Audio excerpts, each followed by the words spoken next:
Hello, I am Miss Ginger of Greenhouse Preschool in Bothell. Today I'm going to be reading a very important story about a real-life hero, Martin Luther King Jr.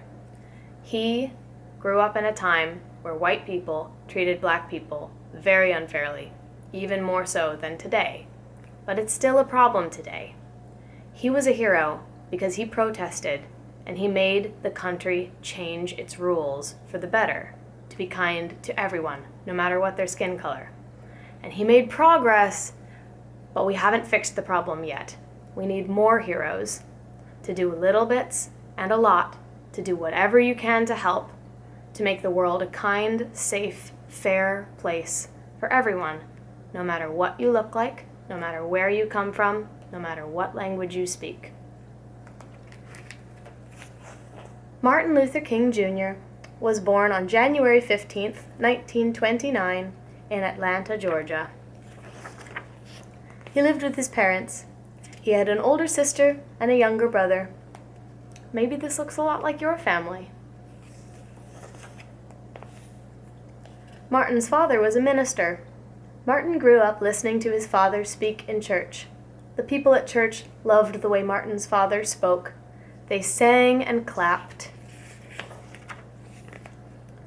Martin knew all the people in church. He lived near most of them. He went to school with them, and he saw them on the street.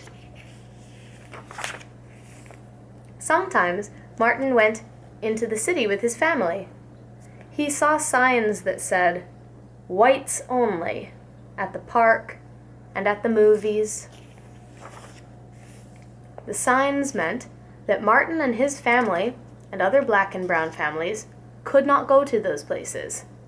Martin felt that black people should be allowed to go to the same places as white people. Besides, the places labeled whites only were the best places. When he was 6, he had a friend who was white. They liked each other and they played together outside.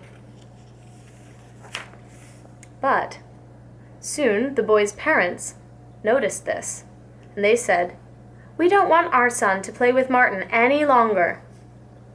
Martin felt very sad. He was so sad that he had to stop playing with his friend, and he was angry at his friend's parents. That day, Martin's mother told him, "You are just as good as anyone else, and don't you forget it." Martin felt better. He knew that the boy's parents didn't really know him. If they had, then they would have seen how nice and smart Martin was. If they'd really known him, they'd see what a great friend he was to their son. When Martin was 8 years old, he worked as a newspaper boy. He was very good at his job. Martin saved all his money and used it to buy books, and he read about people who had been heroes in history, people who had fought against racism. Racism is the idea that people who are different colors are not equal. Martin thought that all people were equal. He wanted to be a hero and fight racism too. When Martin grew up, he became a minister just like his father had been. Martin gave speeches and talked about equality and improving the world and making the country more fair. He traveled to speak at different groups and to very large crowds. He spoke to a crowd of 250,000 people in Washington, D.C. Martin spoke about his dream for the future. "I have a dream," Martin said, "that my 4 little children will one day live in a nation where they will not be judged on the color of their skin, but by the content of their character." Some people did not like what Martin was saying, but most people did. Most people recognized that he was right and racism was unkind, unfair, and wrong.